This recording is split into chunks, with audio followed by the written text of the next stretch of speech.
Hello and welcome to Talkin Baseball. It's time. The all JM team through the month of July. It's going to be hot. Judge Jomboy. Don't.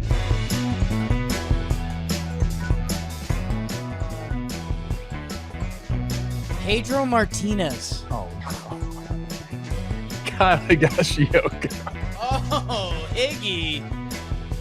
He might foul it off. He's a battler. Hello and welcome to Talkin Baseball. It's presented by Fanatics Markets, where fans trade on sports. Fanatics Markets available now on the app stores. I'm Jake Stromboli. That's Trevor Goof. Rob Sirocco producing. Dalton Fields putting together the sheet. And Judge Jomboy coming in to decide what needs to be decided. That's how you abbreviate it. On our all JM team through July 31st, people. Very important to know that. Not the month of July, all the way through. Start to nuts.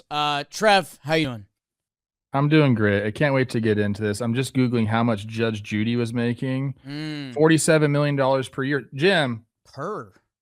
Yeah, per. I'm just saying, I like your demeanor. I like your wig. Maybe we see you get into that later in your life. Tell Courtney. Imagine that. $47 million a year. Might have a potential spin-off thing going on here real quick. Yeah, I'm in. I want to be the security guard. No, we need someone big and strong and tough. So, yeah, all of us are out.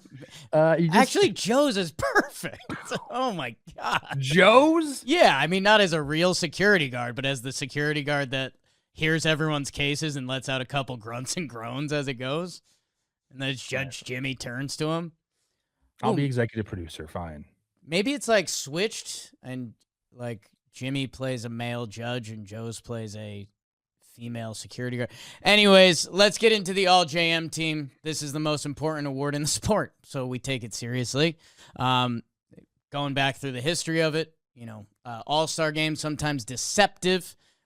You could have a first couple good months, and that could get you in. That we try to put together the best team by month and then through those months. So through April, you get the best player through April. Through May, the best player through April, May. We are through July. So we have a couple people trying to go pole to pole, as they say, as the best player at their position in their division. And we have a couple that may lose that title. We have 6 guys that have been the best or have been on the team each month from start to finish. There's some Shohei Schwarber stuff on the NLDH. And then we have a fan vote that if you haven't participated in, please do that afterwards. Let's get into it.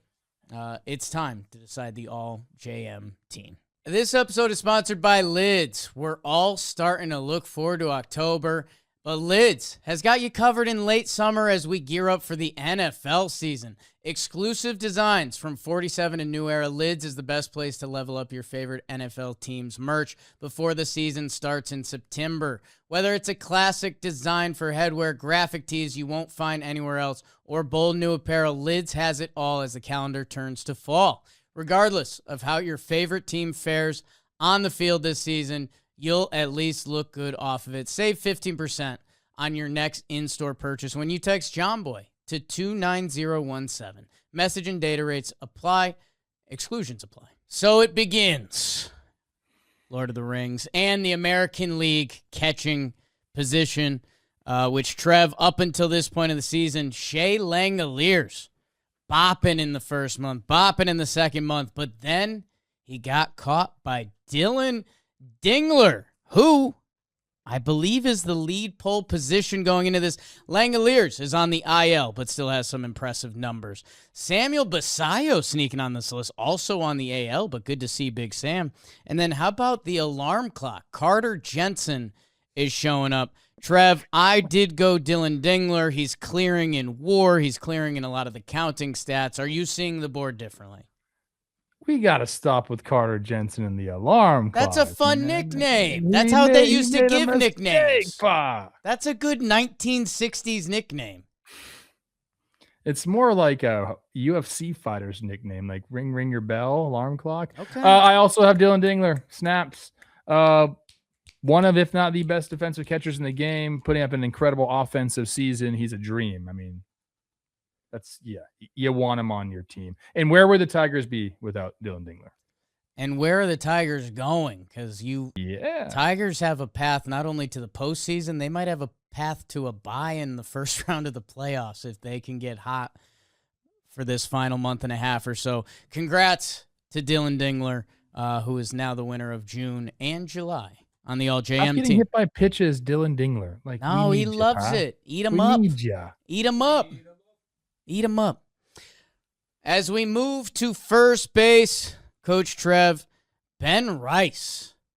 Breakout season. He's been fantastic for the Yanks. He had it in April and May, but then Kurtz, Nick started rolling into June, which leaves us in July with a grab bag. Kurtz, Nick is fighting for the throne. Ben Rice still there fighting for the throne. Munetaka Murakami, Peter Alonso, and Wilson Contreras. 5 names on the list. No Jonathan Aranda, Christian Walker. The AL first base is bringing it. Where do you go, Trev? This was tough because I do have respect for your guy, Senor Aros. No doubt about that. Sometimes when you got to make tough decisions, I just go to what is he meant to the team? We may have gone the same way. Which, by the way, Ben Rice meant a ton to the Yankees. A ton to the Yankees. Yeah. But this turnaround by the Red Sox does not happen without my man, Wilson Contreras. And you can talk about some of the stuff that he does. Do you like him standing on top of the plate or not? I kind of do. Have flipped back and forth on that, to be honest. Sometimes I'm like, hell yeah, man, like go take one for the team, get on base, do whatever you can. And sometimes I'm like, dude, that's really annoying. If you're a pitcher and he gets upset about getting hit, he's on the plate. There is that. Overall slash line through July, Wilson Contreras hasn't beat. Yeah. You talk about that power and the slug, all these homers, but only a 22-point difference in slug. So I went with my guy, Wilson Contreras, not like an elite defender, but an average defender at first base. And I think that's kind of what also got me off. Ben Rice was not rating out well. Sometimes, again, these first base defensive metrics aren't going to tell the whole story. But I ended up going with Wilson Contreras. Trev, I also went with Wilson Contreras. Benny Boy was in the argument. So is Kurtz. I don't know how much the injury is getting in our head. All these guys were pretty close. Wilson Contreras, the splits are very impressive as well. Ben is solid. For me, it came down to 2 things. One, Ben Rice is DHing a lot. They've almost taken him off of first base between Luis Garcia and Paul Goldschmidt. And even when it was just Luis Garcia, he's not on the team, is he? It's July. Where we're thinking he might be. We're thinking he might cool. be. That'd be a good get for you guys. I got a little bit of insight. The reliever. I'm talking about the relief pitcher. I think he might make a nice over the head catch. You could see that coming up. Trev, I had a couple of these that, again, we're at that time of the year. What do you mean for the team? And not to be 2 shots fired at Benny Boy, with the Yanks offense kind of going down the tubes right now, he was also a part of that, where what Wilson has meant to the Red Sox and where they are now a part of this season and going forward. I thought it deserved the nod. And like you mentioned at the end, like he's got a higher OPS. He's got a higher OPS play. Like there's other data in there. This isn't just like Sox kid. Like, no, he's been awesome. And congratulations to him joining the All JM team. Beauty. Second base. This has been a beautiful disaster all year. Young Cole Young, who won it in April. Zeke Duran took it in May and June. That now leaves us with a hodgepodge. He's not even listed. Lost eligibility, says Dalton Feely. And it's tough because, he was playing some more shortstop. Everywhere. Figure out. It's the same thing I'm going to get into with my guy, Cody Clemens. No spoiler alert. Yeah, Cody Clemens listed. Ernie Clement listed. Cody Clemens with 33 games at second base. I don't know. Chase Mydroth slapping it around and getting on base. And young Cole Young is back with a combination of defense and all around. Trev, what do you have? literally love all of these guys. Maybe I have an affinity for second baseman because they're so unassuming but so important. Ooh. That position, if you know what I mean. Yeah. Cody Clemens has been, talk about what do you mean to a team? He's been so good for the Twins, but he has been playing all over the place. So like not his fault. The Twins just can't run the same defensive alignment out there 2 games in a row to save their freaking life. He's actually now playing more second base. Royce Lewis first, Cody Clemens second. Then they're kind of swapping that. Sometimes, depending on the starting pitcher, they change righty lefty. So he's kind of out by default for me, but he has been our best defensive player as well. Oh. Ernie Clement, love you. You know I love Chase Mydrop, but I have a new love for Cole Young. This guy, he got your heart. The way he plays the game, what he has meant to Seattle, I think, the numbers, if you look, I really went between Mydroth and Cole Young here. Their numbers are very, very similar. 733 OPS for Cole Young, 739 for Chase Mydroth. It's a different type of look for me. I think Cole Young kind of does everything right. I think he is a guy that can disrupt you on the base pass, not really talking about stolen bases, but the way he runs the bases, I like. He's got more homers and more runs driven in than Chase Mydroth. There wasn't a lot separating these two. I ended up going with Cole Young because I just recently had, I guess, a love affair with him and kind of just the way he plays. So kind of a toss-up for me. I'm hoping that you went Chase so we can get our honorable Judge Jomboy in for this one because it was tough for me. Well, I have good news for you. We'll see the judge, not my captain. Well, in a way, my captain. Oh, captain, my captain. I went with Chase Mydroth. This was splitting hairs as I looked at these candidates. Cody Clemens, not a second baseman. So for me, that ruled him out.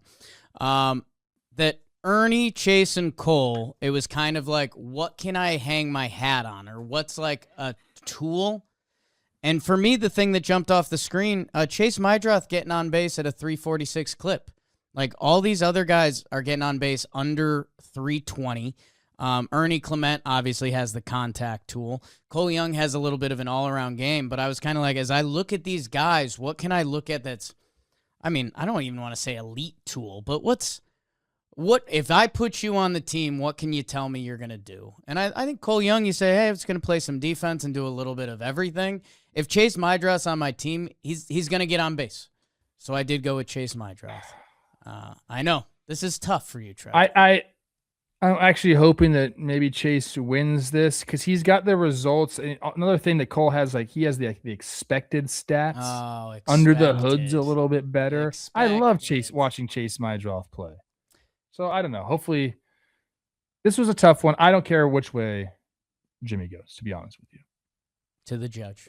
With that, let's go to Judge Jomboy. Our first deciding vote, it's AL second base. It is Trev's Cole Young. Young Cole Young versus Trev's and now my Chase Mydroth. Judge Jomboy. What do they say to the judge? Your Honor. Your Honor. May the peace be with you. Your Honor. Your Honor. Here I am. Well, reminder to those at home, I trust that you two have looked at all the regular stats and that they are equally graded out there. I look at tie-breaking stats. I look at stats that I like to see on the margins who's better. The stats that I'm using, I wouldn't say tell the story in full. So, because I kind of invented a lot of these stats. We've got empty game rate. How many games do they just provide nothing? No sack flies, no hits, no stolen base, just didn't even show up. Could have not had a bat. How many games, the percentage of games played where they did not look at anything. I like looking at Sisler stat, which is a combination of base running and hitting when runners are in scoring position, moving base runners over, stealing, slug. It's a combination of all three. I do like K percent and walk percent, so I do put that on my sheet.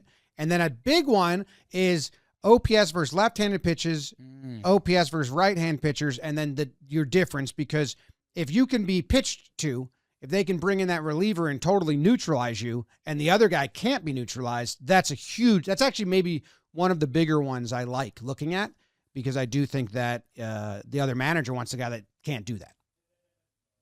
Okay. Doesn't that mean lefties are usually going to be screwed in this debate? Well, sometimes the guys are the same. That. Sometimes the two players are the same handedness. Yeah. Cole Young and Chase Mydroth, are they the same handedness? They're not. Well, it doesn't even come into play really for them. Anyway. Okay. Well, between these two, Chase has a better empty game rate. A lot of the other stats are pretty close. He's got a better walk percentage. It's not that much. He does have the highest OPS versus left-handed pitchers. He's got an 851, which is much higher than Cole Young's highest. Cole Young versus lefties, 648. That's kind of what Trev is saying there. Lefties versus lefties get the harder beat on that. But I am going with Chase Mydroth, even though in the 4 times I've seen him play against Yankees, he's had just bizarre tags. So I'm interested in that. White Sox fans told me that's not something they've ever noticed, but he wins my tiebreaker. Did you say bizarre calves? Tags. Oh, tags. Like the ball is there. The runner is there to be tagged, and he gets his ass like stuck and then like has an awkward reach. But White Sox fans told me they don't. It must just have happened 3 times in the 6 games against the Yankees, and I'm honing in on it. Congrats to CM. Congratulations to maybe now Trev's again, Chase Mydroth. Well, you guys like players that look high all the time. Cody Bellinger, Chase Mydroth. He looks like fine. Mike from our social team. So there you go. Shout out, Mike. Congrats. All right. Then it's on to shortstop. We go. Here's Zeke Duran showing up again. Okay. Nice to see you, young friend. Our previous shortstops, it was Kevin McGonigal out in April, just setting the world on fire. Bobby Witt Jr. came back with vengeance. It's kind of been a 2-horse race between these two. Bobby Witt Jr. had it again in June. That leaves those two teeing off. Jeremy Pena, we're a little short on games. 63, that's not going to get you there. Again, Zeke Duran has showed up, but Trev, I think it's between McGonigal and Witt. Where do you go? I hate it, Coach. I thought this was the toughest one.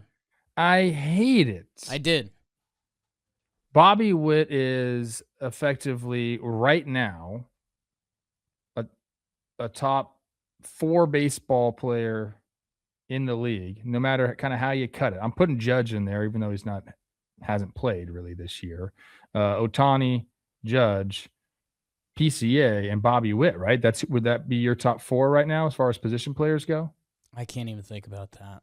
It's insane. Thinking about adding Chase Mydroth, but yes, something like that. Do love me some Chase. I didn't say highest players in the league. Okay. Shots fired. We have no idea if he does that or University not. of San Diego. Yeah, okay. So now we do know. Now we do know. I'm going with the guy that has the better overall slash line. Ow. Higher weighted runs created plus. Doesn't grade out defensively the way Bobby Witt does. I'm going with Kevin McGonigal, dude. And you know what? One of my what am I looking for? Tiebreakers, I guess, when the guys are close. Yeah. Is walk to strikeout ratio. He's one of the only guys in all the big leagues that has more walks than strikeouts. 67 walks to 66 strikeouts. So this is very close, people. I love me some Bobby Witt Jr. But when I see that and I see the overall slash line in his favor, 389 on base percentage for a freaking rookie, I'm going with my guy, Kevin McGonigal. He's also playing on a team that's pushing back. I don't know where you went because this was a tough one for me. Well, I'm hoping Bobby Witt Jr. ends up in the fan vote because this was split in the atom. I did go McGonigal. And Trev, I alluded, I think it was before the show, I alluded this to you that, we've kind of had a running rule of like, if you're neck and neck, you maintain and hold the position. This was actually the first time I was kind of like, you know what? Bobby's had it for 2 months, and I don't know if he's got him beat. That I was like, I think McGonigal deserves the nod, so I also went with McGonigal. Can I tell you something? First of all, I'm scared of what people are going to say. Good. Second of all, Bobby Witt's got the 32 swipes to McGonigal's 11. Yeah. If you go to the Savant page and you go to base running value, they're the same. 96th percentile for McGonigal, 98th percentile for Bobby. Like they are great base runners. Great. So I think a lot of people will point to that, but overall, we're talking here, and if you like it or not, that's on you. That's kind of also where I was like, all right, if he's actually doing this and keeping up with Bobby in that regard, he's not going to ever do it with the glove because Bobby is, one of the best. But yeah, I think we got this one right. I think so too, Trev. When you and I line up, that's usually a decent sign, or the worst sign. Bobby Witt Jr. has 20 outs above average right now. He's good. I got no qualms with Bobby. I hope he ends up in the fan vote. Trev's reconsidering. It's too late. The ballot's Don't watch this episode, Bobby. Don't you? Turn it off. The ballot's been cast. He wants to be better. Congrats to Kevin McGonigal, our shortstop. At third base, normally a Jose Ramirez erasure position, and it was in April.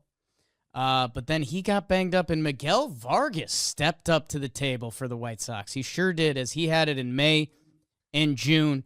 As we get to July, he is still there.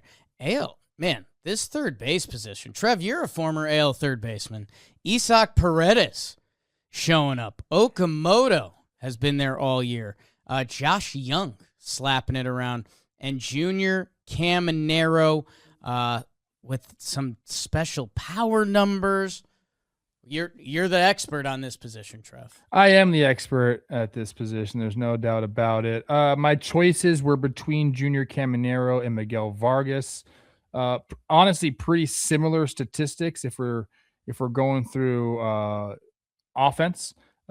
The clear home run lead for Junior Caminero through July 30 there, 23 for Miguel Vargas, so nothing to sneeze at, if you will. RBIs are about the same, 66 to 64 in Caminero's favor. Honestly, the walk to strikeout ratio is also very close, 60 to 86 for Junior, 60 to 81 for Miguel.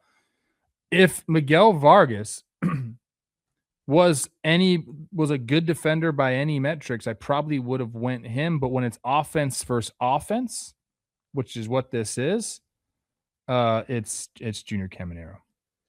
I landed on the same. I mean, again, kind of what I said with the second base position, like looking at what do you bank on?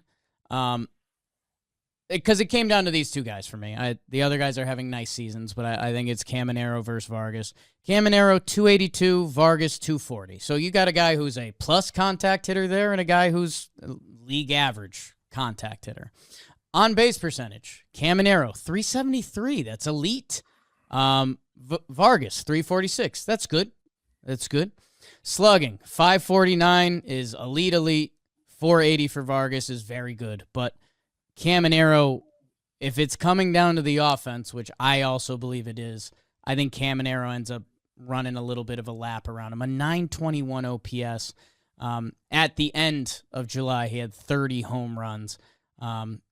Vargas, a lot of it is close, but it is one of those you start zooming in, and almost every offensive number, Caminero does have him by more than enough. Snaps. He was a Cleveland Guardian. I always tell Chris Rose that. People forget. Oh, and by the way, as we're talking about, Wilson Contreras and the Red Sox, Dingler and McGonigal for Detroit, the Rays are the best team. Yeah. I think Milwaukee has them by a percentage point, but. Oh, I'm talking about one league. Oh. Yeah. The big bro. The crappy league. The big bro, the American League, yes. American League outfield. Now, Trev, you're an American League third baseman. I'm American League outfielder. And it's per usual, it's all over the board because we need a center fielder. I'd be more as a bullpen catcher, but whatever. Oh, that's Jimmy. I don't have the knees for that. Aaron Judge was around for the first 2 months, and then he wasn't. He got hurt. Mike Trout has been there the first 3 months in center field. That could be up as he's chasing a daisy. And then it was Buck Daddy to belly. And then Buck Daddy showed up again as Judge dropped out in June. Trev, center field, and then run me through your outfield. For my center fielder here, look, I love me some Byron Buxton. Sure. If I'm choosing like everyone healthy, doing their thing, he's the best of this group on our sheet. He truly is. I don't think people give him enough credit for what he does on a day in, day out basis. He's been banged up. He's had a hip thing. So some of the game totals aren't there for me, and that usually is a disqualifier almost off the bat, and it proved true again for me here. So for my center fielder, I went Rafaela in Boston. He's an all-world defender. His bat has been picking up a ton. We know what the Red Sox have been doing as of late, right back into the playoffs. I mean, I believe their playoff percentage now is in the 90s. They're to make the playoffs. Like, they have completely turned their season around. If you don't know that, it's insane. I don't know why you're listening to this show, but they're great. So I went with Cedar Rafaela for my center fielder. You? Snaps. Yeah. Okay. Snaps. I mean, a little bit of Boston here, a little bit of what do you want from your center fielder? Do you want all-world defense? And yeah, you laid it out with Buxton. It's 82 games to 105. Rafaela, it feels like he's taking a leap at the plate. There's steals there. There's power. He's a guy I don't want to see at the plate, which I don't know if you can quantify that. I mean, a lot of these guys, you can say that. But that guy, I don't know. There's something different about him. Feels like the light bulb has gone off. And congrats, because, yeah, I think it's him or Buck, and I think he's got him beat at this point. So, Rafael in center. Where do you go in the corners? Or it could be another center fielder. Yeah, it can be. I think another one to me where I was like, this seems like a no-brainer for us is Randy Arozarena, what he's doing out there in Seattle. Highest weighted runs created plus of any of these guys on the sheet. So I think that speaks volumes. He also swipes a ton of bags. He's got 6 straight years of 20-plus steals. Had 20 through through July already. The one thing you can knock him on is his arm. People will run on Randy Arozarena, but I think overall we're talking about. I think he's put him together maybe one of the better all-around seasons of these outfielders that are listed here. So I went with Randy Arozarena. I forgot you're an arm guy now in the outfield. It's kind of been my new thing. I'll send you some pics. I also went with Randy. Everything you said. It's snaps. It's you and I. There's been a couple Talking Baseball episodes recently where we're like, wait, do you know what Randy's doing this year? Because he's doing it, and I mean, you can almost spin this in a nasty way. Like, where would Seattle be without him? What was I just gonna say? The stolen bases too. Like, I don't feel like they're empty stolen bases. And Seattle fans, correct me if I'm wrong, so I'm sure you will. I feel like he picks his spots and goes, and they're always usually impactful. Naylor, who steals a bunch of bags there too. I don't even want to say he great base runner. Josh Naylor. It's crazy that the amount of swipes he has for the body type that he has. Oh. Sprint speed's not necessarily there is what I'm trying to say, but he is a smart base runner. So I don't know. Whatever they're doing out there in Seattle, don't keep doing it because your team kind of stinks. Change it. Even though I keep thinking there should be a good team, they're not. Base running wise, keep doing what you're doing. If it were to be the middle of August, I mean, they might be on a L5 losing streak, but I honestly can't believe it. Who's your final outfielder in the AL? Because this is messy. I'm smelling the Judge. Yeah, I mean, there's so many guys to go up against. If this was through where we're at now, filming this episode, my guy Jack Caglione might be on there. Oh. But it ain't. It ain't, Jack. It just ain't. So maybe in August, it might be your time. I went with the guy. This is controversial. Like Mike Trout, some of the games played are not there. He came back for his birthday, which is nice. Nice. I went with Riley Green. of the Detroit Tigers. Big time. He's played the most games. The stats are there as well. A lot of these guys at the end, stats kind of were around the same. Again, weighted runs created plus is a nice snapshot of like what does a guy mean. Mike Trout has him in that. Byron Buxton has him in that. But both those guys have been injured. He's been playing every single day. And he has the highest weighted runs created plus after that. So I went with Riley Green. Again, sometimes you just got to pick something and go with it. So that's my third outfielder. No one ran away with this one. Yeah, and that was the biggest thing that I was looking around at Riley Green. I was looking around at Wheelier war-wise, which he is a defensive, stalwart for Boston. Going around, I'm looking at DeLauder, I'm looking at Caglione, that even my guy Belly, who went on the IL, but he's an all-around. So you're not, I thought you were going Belly for sure. Because he was up there for me. This is going to sting you a little bit, and I hope the Judge doesn't sting you. I went Buxton. I know the games aren't there, but the counting stats are so impressive to me. There's only one outfielder on this list with over 18 home runs. That's Buxton with 25. That's insane, by the way. Where are my power hidden right? What happened to the Big Brother League I loved? That I went with Buxton. I know it's a little controversial. He's about 20 games short of a lot of these guys, but what he has done in those 20 games, keeping the Twins alive. I went with Buck Daddy. I could see it being controversial. 544 slug. That man is a sick puppy. Today's episode is sponsored by Amazon. This back-to-school season, spend less on your kids with Amazon. You want to give your kids a great start to the year, but back-to-school has a way of absolutely destroying your budget. The supply list keeps growing. The clothes stop fitting. And somewhere there's always one more thing. Amazon helps you handle all of it without losing your mind and your wallet. Hey, Trev, you're a dad. How's back-to-school shopping for you and the kids? It's always such a hassle. Too many options. Such a long list. Each year, I'll be honest, I love using Amazon. They have great prices, and it's a one-stop shop for all of our back-to-school shopping. That's Amazon for back-to-school. Everything you need all in one place. Backpacks, lunchboxes, notebooks, headphones, clothes. Great prices, huge selection, and it shows up at your door before you know it. So remember, with Amazon's low back-to-school prices, just spend less on your kids because every dollar you don't spend on them is a dollar you haven't spent on them. Time to go to Judge Jomboy, the final AL outfield spot. It's between Riley Green and Byron Buxton. This one is interesting to me. Like I said, I trust you guys with a lot of stuff. Buxton only has 79 games, and Riley Green has a lot more. How are we treating that this year? Like, if they qualify, and I shouldn't take that into account? Or do you take that into account in your other decisions? Kind of asking you guys. It all goes in the blender. It's with the counting stats. Like, if your counting stats catch up in limited games, I think it's an open conversation. Although being healthy and there the full time is nice.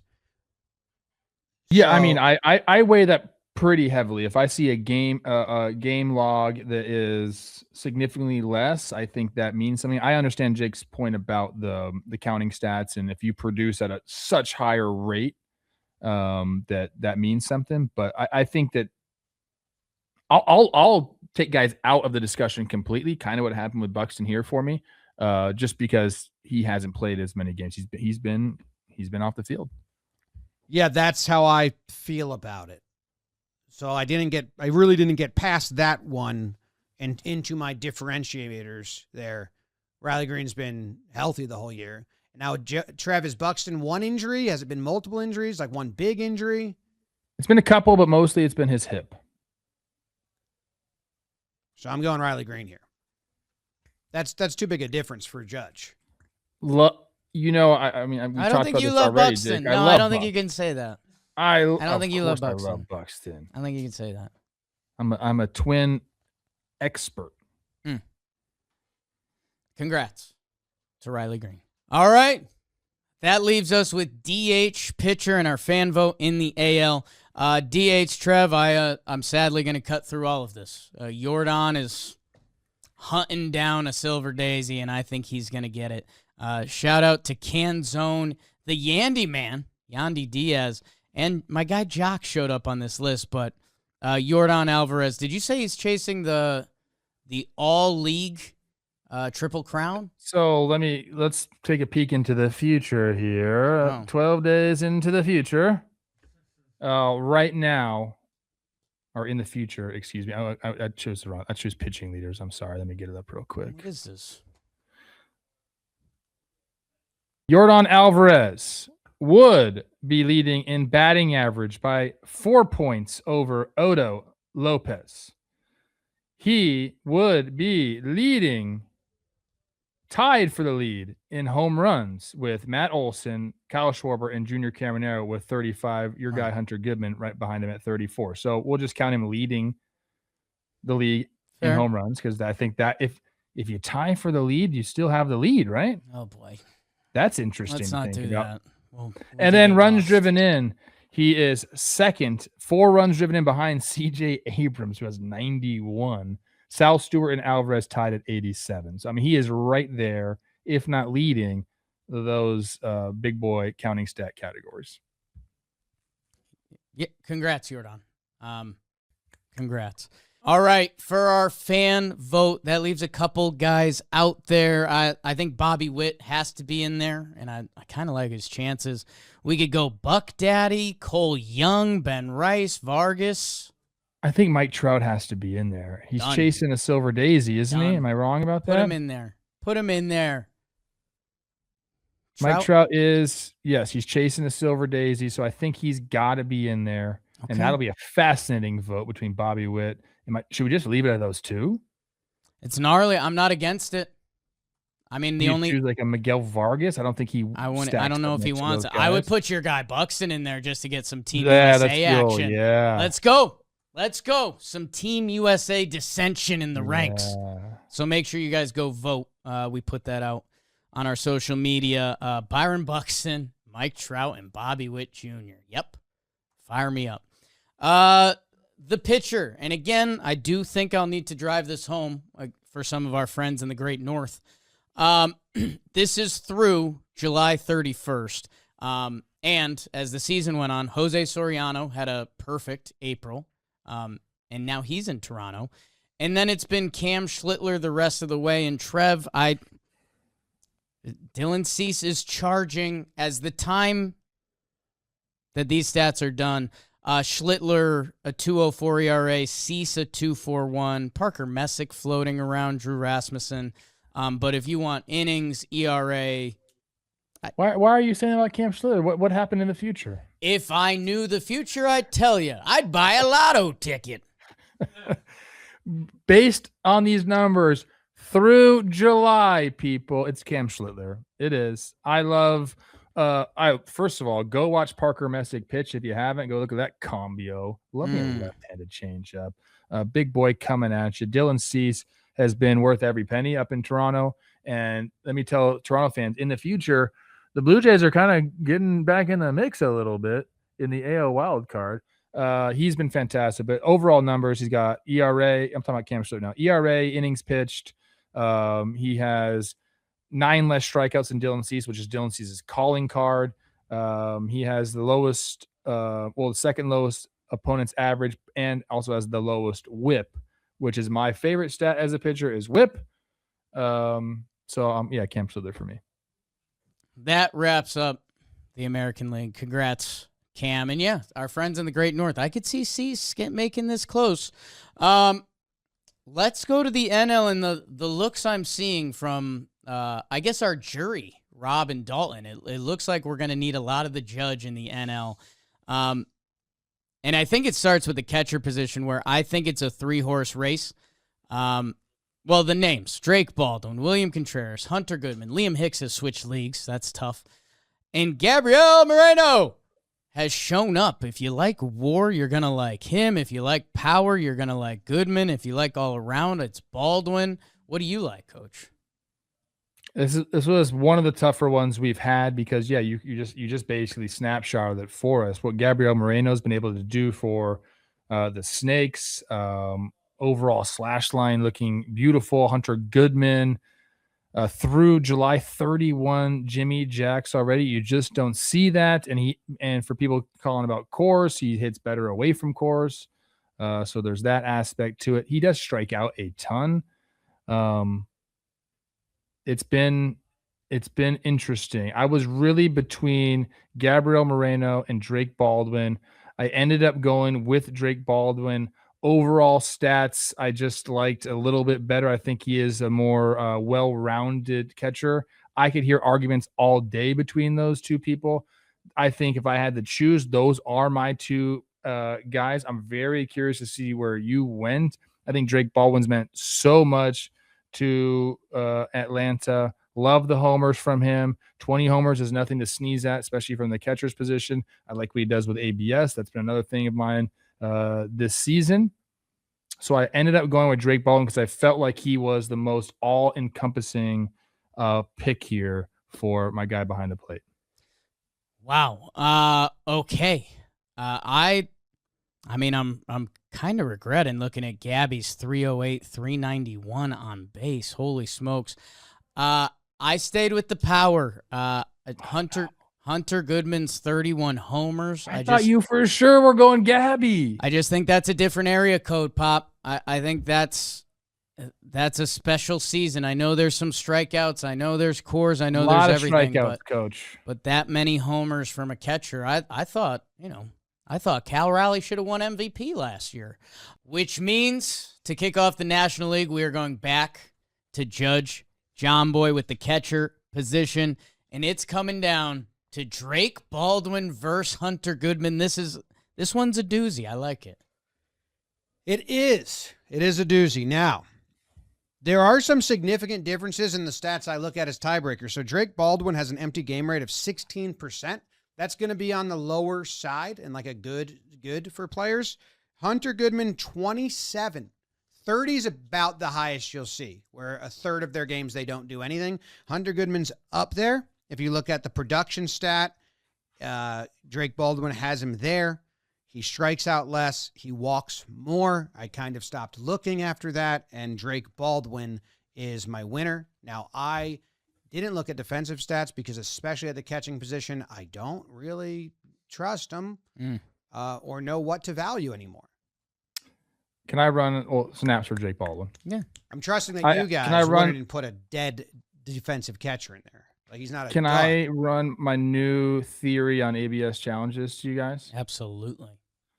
Who gives a shit how many you lose if it's not the second one that ends it? If you lose the first challenge, who cares? It should really only be about how many that you change and you flip. So are you saying second challenge percentage should matter more? I think challenge. Like it doesn't matter to me if your percentage is 50% and somebody else has 70%, but your flips are much higher because you challenge more. I think that's the stat we should be looking at. That's what we should be giving people credit for is how many did you flip? Now, sometimes you can look at, hey, you wasted the second challenge on a bad one and now we have none left. But if it's the first challenge, go and let's just count how many that you flip. I think that's the most important thing as a catcher. I'm trying to figure out how we're going to quantify this. In my mind, that makes sense. How many did you get right? Which means you need to challenge a lot. I don't care about your percentage. If you're too gun shy about challenging and you only challenge the ones that are obvious, get out of here. Be aggressive with it, especially with the first challenge. And I want to see how many you get. Like Williams Contreras challenges a ton. His percentage isn't great, but he's flipped more counts than anybody in the league. Well, if you look at Tyler Stevenson, he challenges a ton and his percentage is great. The best case scenario. But like I'm just saying, like I wouldn't even look at percentage anymore. I also like the K flip. Like, are you like last pitch of the at bat? If you're saving it for there, like Shea Langoliers has flipped the most into a strikeout, so he's getting that strike 3 call. or eliminating a walk, also Shea Langoliers. So he leads in those two categories, which tells me he's using them wisely. Yeah, I love that. I love that too. Like when you use them, I get it. I think give me the volume too. Like you should never end a game with challenges. No. But what happens is if people are challenging like ones that are hurting them. Mm-hmm. At the end of the game, just flippantly challenging. Yeah. Congrats to Drake Baldwin, your National League catcher. Wow. There could be a fan vote situation here. Yeah. There could be a fan vote situation. Yeah, Abby, I think we might owe you an apology. I don't know. I might give him my fan vote. First base, this is another bloodbath. As we've gone along this season, it's been Matt Olson from start to finish. He is chasing the daisy. And joining him at the party, Jake Bowers, snaps for him for showing up. My goodness. Luis Garcia Jr., if you like some slug, I hope he gets traded to my team. Bryce Harper, always. Freddie Freeman, always. Coach Trev. I ended up going with Freddie Freeman here. I think this was, to me, a two-horse race between him and Matt Olson. Matt Olson has been the selection the last 2 months. I believe Freddie had it the first month. Am I wrong about that? No, it's been Olson. It's been Olson the entire time. Oh, gosh. Well, usually we say you got to knock the guy off. I don't know if Freddie's actually done that. I ended up going Freddie Freeman 100th of a point, or is that 1,000th of a point higher in OPS for Freddie Freeman through July, 870 to 869. The weighted runs created plus is in Freddie's favor, 140 to 134. I like a batting average that starts with a 3. I just do. People, kill me for that. Higher on base percentage. What Matt Olson has in slug, again, Freddie makes up for in his all-around offensive game. They both play a very nice defensive first base.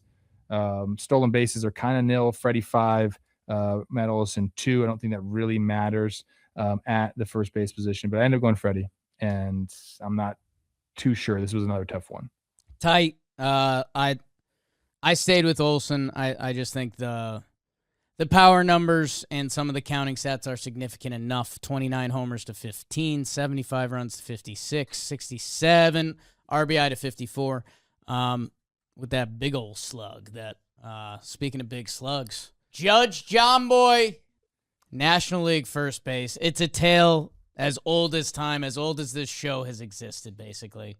Matt Olson versus Freddie Freeman. This is the toughest one on the docket today, just to let you know. And they're very close in a lot of stats. You're a fine judge. I just want to say that. Thank you. Freddie Freeman strikes out less than Matt Olson. Yep. He kind of comes with their games where Freddie isn't hunting slug and Olson and his spot in the lineup is hunting slug. Freddie's always been more about the single and the double and the gap shot. So it doesn't bother me that much because I don't hold that against Olson that much. I don't think that's his role on the team, and Freddie on the team he is and who the player he is always, that's a trade-off slug for K percentage. I do like the splits. Now, both of these guys are lefties, Trev, and Freddie Freeman, a manager's going to be more excited this year to bring in a lefty versus him, unless you're Boone in the World Series. 727 OPS for Freddie Freeman. I will say that's still above average and good. But Matt Olson is split proof. He's got 835 OPS versus lefties and 895 against righties. So just the fact that he really is protecting a lot of other people in the lineup with the other manager's decision, and it's kind of like the manager has to think a little more. I'm giving it to Matt Olson. He also grades out slightly better on the defensive metrics, but first base is another position that I don't know because they kind of do like defensive metrics. I don't know for sure how they do it, but it seems like they do defensive metrics at first base for defense on batted balls, when I think that should be weighted way less than defense on throws from your teammates. I'd rather that my first baseman make every other infielder really good and be a little worse on balls hit to him than the opposite. And I don't know how they do those. Does that make sense? Like if you can go rangy first baseman, but you can't pick it, I don't care about that much. I want a guy that is going to pick every ball. In snaps for Matt Olson, look, again, no qualms here whatsoever. He continues his quest for a silver daisy. Agree with defense at first base. Guard the freaking line and pick the ball. I don't need you to go in the 4-hole, dude. I don't need that. Like I don't need you to be a second baseman. I need you to guard the line and pick the throws. That's it. Congrats to Matt Olson. Congrats to Ty France, who's been rating out as the best defensive first baseman the past couple years. So that's good for him. And Freddie's going to be okay too, because he'll have some big at-bats in October. Congrats, Matt Olson. In case you missed it, the Blitzball Battle Softball Spectacular Championship game is out now. Be sure to check it out, see who hangs the banner in the warehouse, and you might like who's on the call for the game. All right, some NL second base. It's always been one of the tightly contested positions on this. We've seen Bryce Terang. We've seen Xavier Edwards. We've seen J.J. Weatherholt. Trev, those guys are all in the mix. Brandon Lau has gotten dog this year because these guys kind of play a special level of defense that cooks a book. Luis Arraez and what he's done throughout. Trev, I don't know if your snaps were earlier or later. One guy standing on his business a little more than these other guys. Look, there is a lot of competition here, no doubt about it, but I have a new favorite player in the big leagues. Sleeve. Bryce Terang is the fucking man. I'm sorry, dude. I've never seen a shortstop with range like his where I was fearful to have anybody hit the ball to the right side of second base and even a little bit to the left side of second base. It's insane the plays he makes when he's up to bat. It is, there's a little bit of strikeout stuff going on there, but he also has the offensive ability to change a game.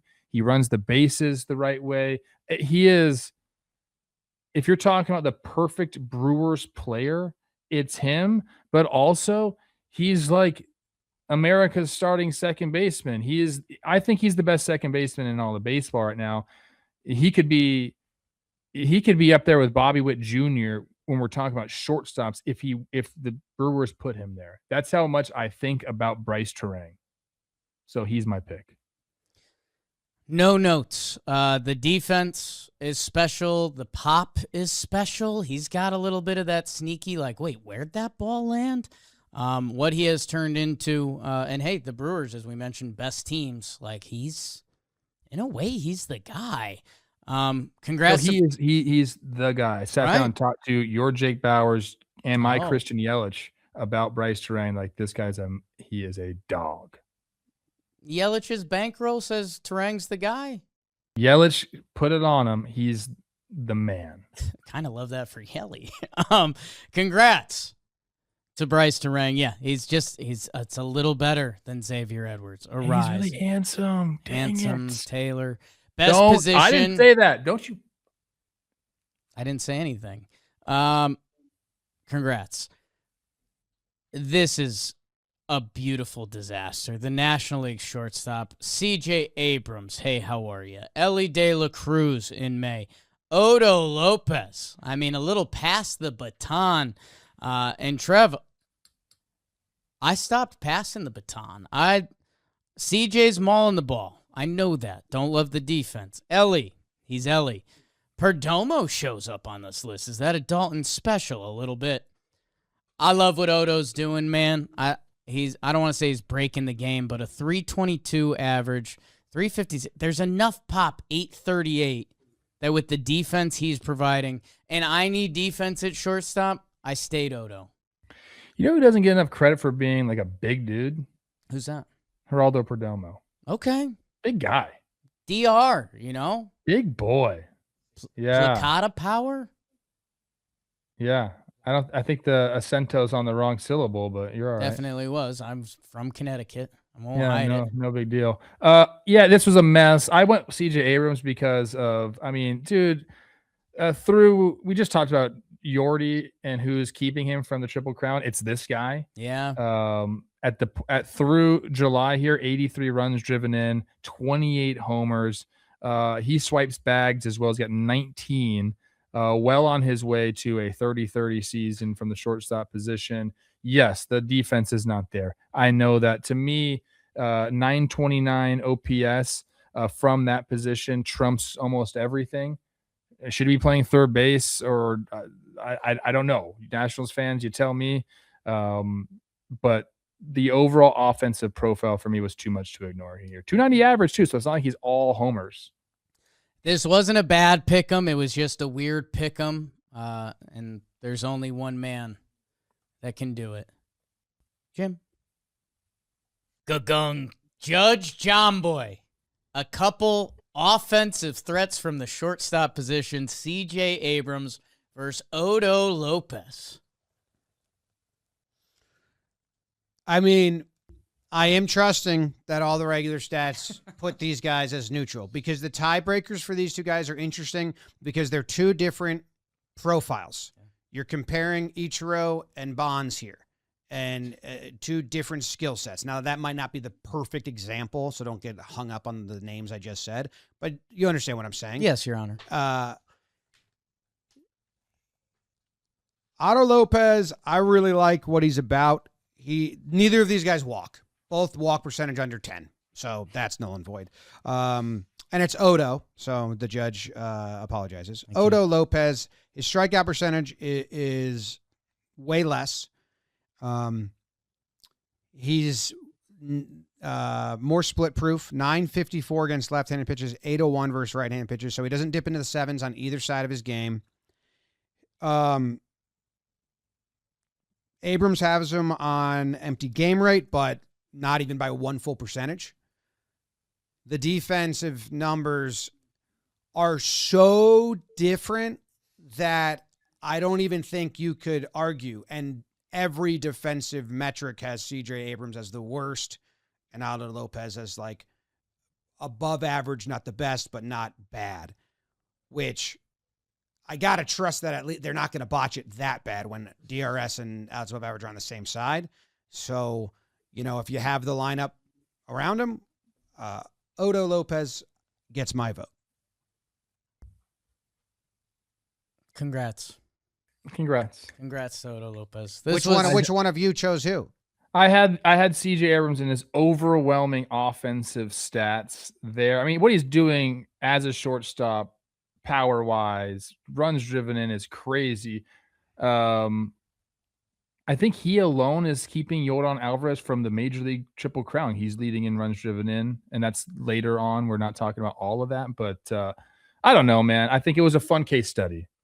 And like, what do you want as your shortstop? Do his overall numbers offensively take over? Yes, the very, very poor defensive shortstop play. So, yeah, I mean, I think, and for me, it was Odo's having a very strong offensive profile, while also, if I've got a shortstop, I need a shortstop. And I don't know if a contending team would have C.J. Abrams at shortstop. Gavel, bang. That's my job. Sorry, Your Honor.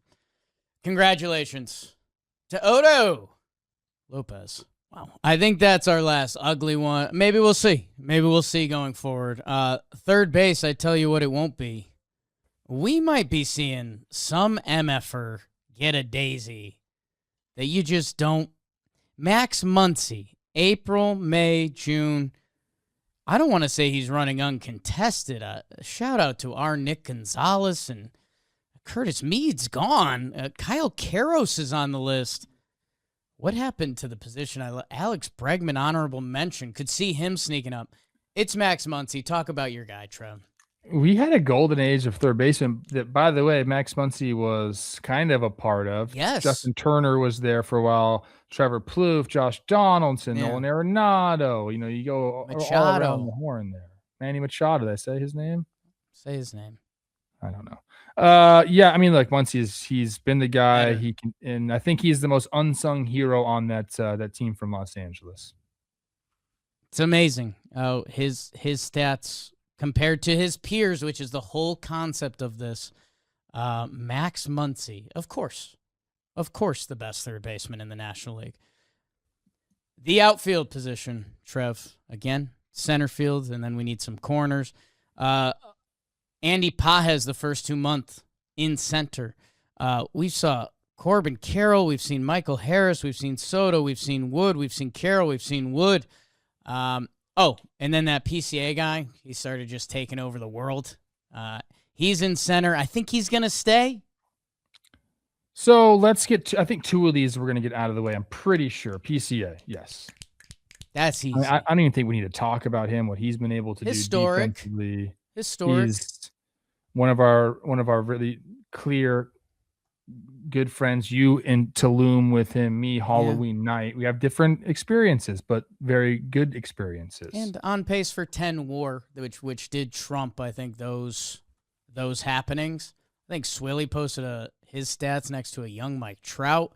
And I think your guy, Evan Longoria, commented on our Instagram. He said a mini Josh Hamilton. I kind of love that comparison. Longo from the bleachers? I kind of love that comparison. Statue guy. PCA called me old on the red carpet. Not holding that against him, obviously. That's very, I'm going to pat myself on the back for that. He's in there. I also think James Wood is in there. I hope that you have him too, do you? Oh, I do have James Wood. I wasn't sure if good. you were going to be there, but yeah, his runs scored, which I feel like that's not a stat we harp on a lot, 99. Yeah. A lot of these guys competing for best player at their position are in the 50s. James Wood has scored 99 runs. That's before you get to the homers and the everything else. But that was jarring. James Wood, big body. I saw him also on the red carpet. He kind of walks like Lurch. He's huge. He's too big for his own good. But it works out it's for like everyone. He's still figuring out his body because he's still young. But he's an animal, and I think to me was a no-brainer on this. He's already got 30 homers. He'll probably track through July, 17 swipes. Does he make it to 30-30? I bet he wants to. He's on the IL. I don't know. We'll see. Yeah, if you want 30-30, you go get 30-30. Yeah, that's true. You can. We've seen people do it. If you're okay with a couple caught stealings in September, maybe you can. And they're trending the wrong way as a team, so it's just a free-for-all. So snaps the PCA into James Wood. This one, it came down to 2 guys for me. The rest of the way, it was Corbin Carroll or Andy Pages. Some of their offensive numbers, I mean, most of them are very, very similar. For Andy Pages, 796 OPS through 818 for Corbin Carroll. The slug is around the same. Everything's right around the same for them offensively. You're talking about stolen bases. Corbin's got him a little bit. I know Corbin Carroll is a good defender, but I love watching Andy Pages play a center field for the Dodgers. Best arm, I think best arm talent in the outfield, and that's kind of, I've talked about that. I like that this year. So I've seen him make some incredible plays, and I went Andy Pages in a really tough decision for me. I'm curious to see where you go. Yeah. Shout out Jake McCarthy, always Seiya Suzuki, and Jordan Walker. But for me, it's Corbin Carroll. I think sometimes he's so steady that we get over it, although I know he was in a little bit of a funk. The extra base hits are elite. Obviously, the speed is elite. He's figured out defense. As I looked at these 2 player pages, I do think it came down to him and Pages, which I normally try to give a little more love to the center fielder, but I went with Corbin Carroll and a little bit of what he's meant to the Snakes franchise in general. A playoff team if I was in the future of the National League. So, what I think is going to be the last time, Judge Jomboy. So now it's Judge Jomboy, and it's the National League outfield, and it comes down to a couple NL West monsters. Andy Pages versus Corbin Carroll. It's a tricky one.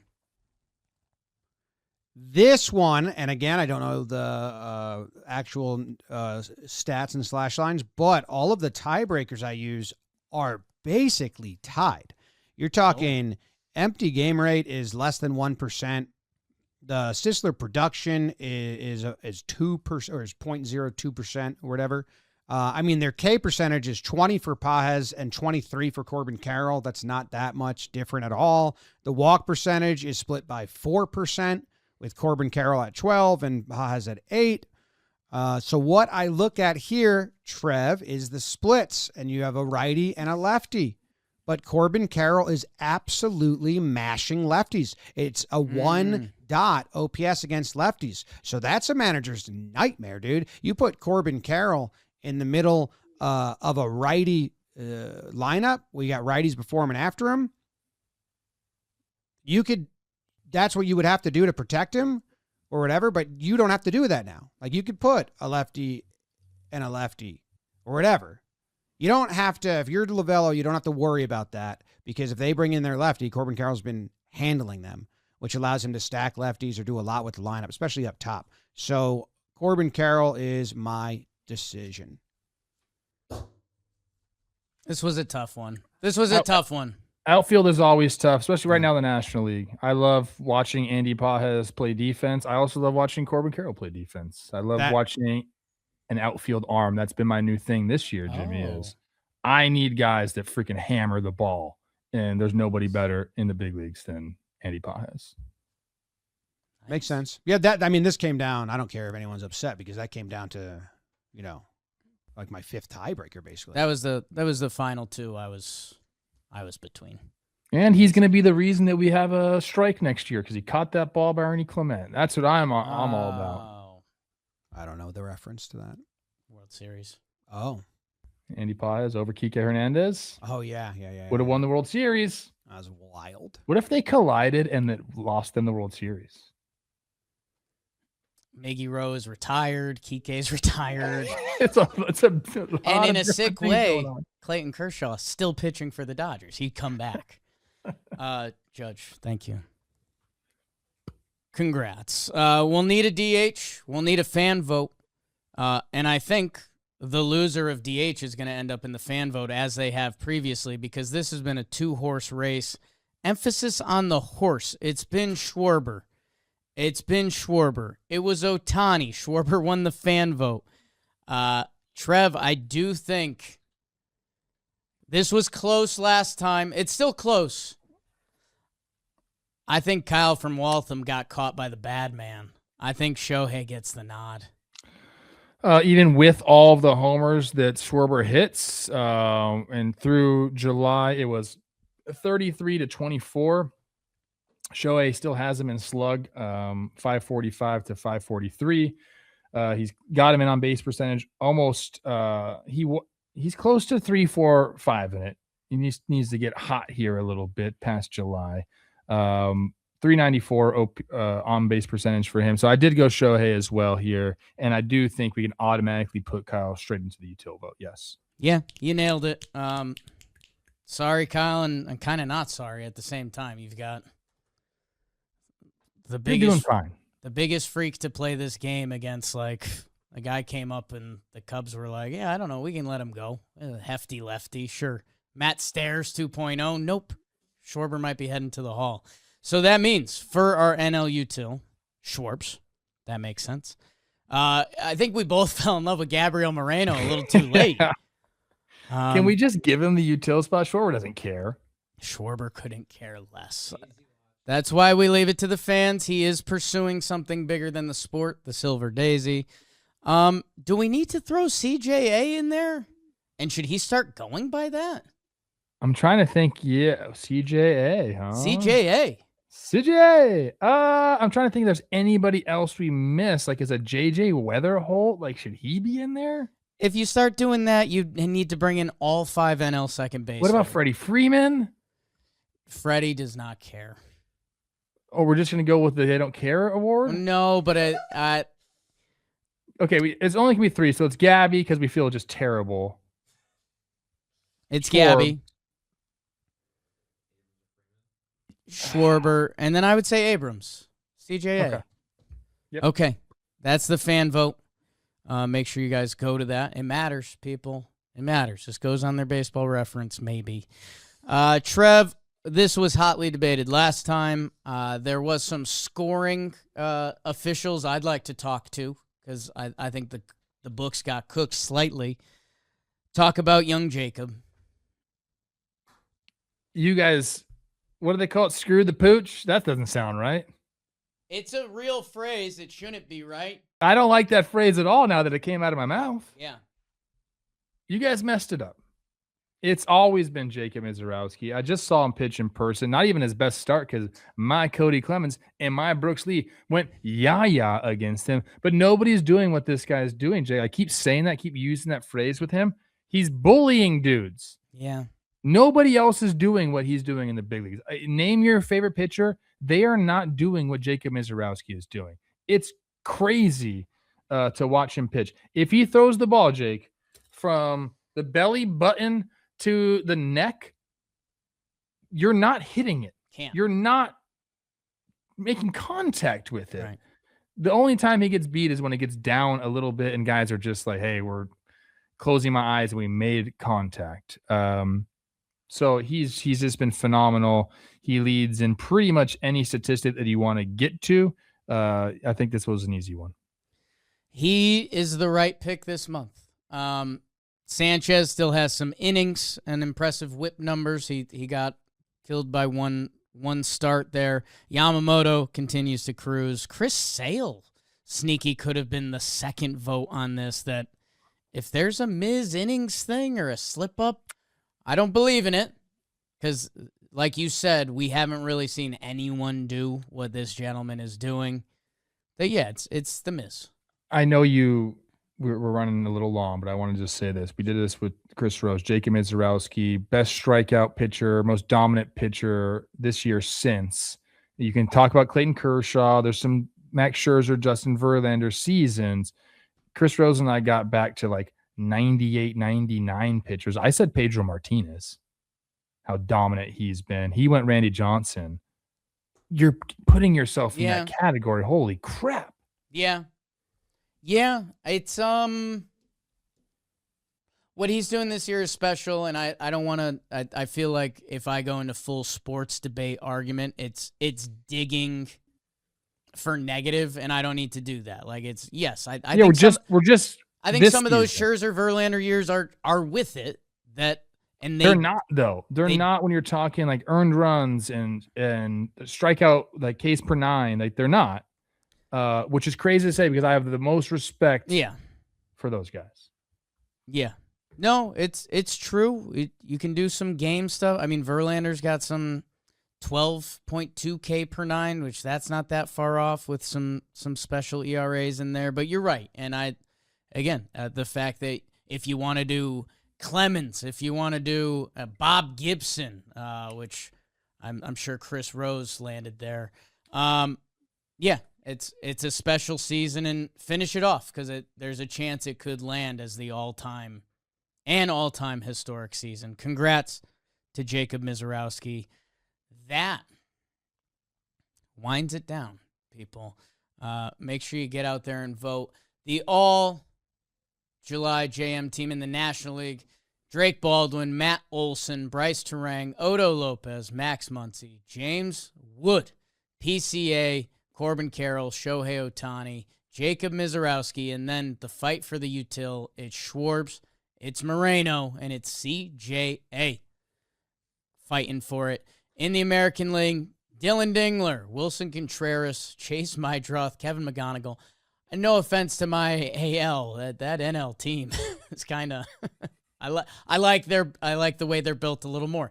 Junior Caminero at third, Randy, Cedon Rafaela, Riley Green, Yordan Alvarez, Cam Schlittler, and then the util vote. I mean, a fight feels like the next Captain America movie. Mike Trout versus Bobby Witt versus Byron Buxton. Golly. Wow. Give me the NL minus 3.5. Make sure you get out there and vote, people. It's important. It matters. And so does a Wednesday episode because it's time to look into the future, which we've done a little bit of, with some Fanatics Markets with a couple games tonight. A little AL Beast battle to start. Sox kid. The Red Sox versus the Blue Jays. The Red Sox, after an undefeated month or so, have lost 4 in a row. The Blue Jays are not dead yet, Coach Trev. 2.5 games back of the wild card? What? What do you see? I see a team taking advantage of a weak AL. The Blue Jays trade deadline, interesting. Parts out, parts in. Jose Soriano's going for them tonight. We talked about the curveball usage, what they're going to do with him. So I like the move for them. And if they can find any semblance of offense, Brett Bateman, my guy, okay, sure, show up. Vladdy hit one in the air one time. Red Sox, look, you can only win so many games in a certain amount of time. I feel like they're just doing this to make sure, like, they're like, hey, that was a lot of games we won. Maybe we give a few back here. But this is, hey, Blue Jays, you want to be taken for real? Keep going. Make sure need more. They didn't make a deal with the devil. Also, Boston has a new catcher, Adley Rutschman. Hello. Yes. Interested Blue in Jays that. in the middle of a 17-game stretch. Win them all. The other game we're looking at tonight, of course, it's the Reds versus the White Sox. Reds came back down 4-0 to win in 10 innings last night, and their bullpen showed up, which that's a little rare, like Mr. Clean with hair. White Sox, Murakami is rolling that AL Central. Trev, Tigers are coming. What do you see? They gave the Pope hat away. Don't we have that in the office? We have one. Matty Mass was there.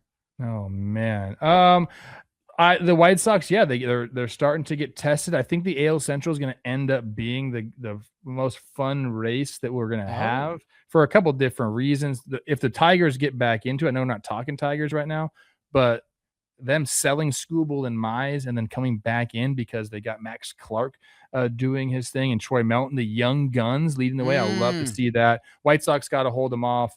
Reds have some good players on their team. They're not a bad team. They just don't win a lot of baseball games. Go White Sox, go. I picked you guys to win the Central. Come on. Rhett louder for the people in the back. Fanatics Markets, it's available now in App Store. Contracts carry risk of total loss and changing prices. Not good for all investors. Not available in all states. Must be 21 plus. See important disclosures in Fanatics Markets app.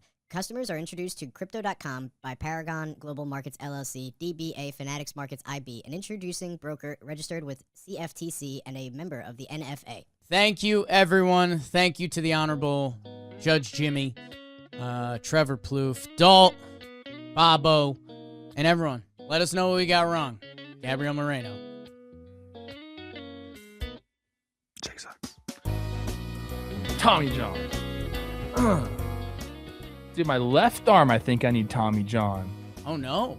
Golf? I don't know what's going on, Coach. Like doing some pull-ups. It's just like, Tennis elbow? I don't really use that one. Oh. Had a great day of tennis yesterday. Love that. James Loney. Clausen. Oh,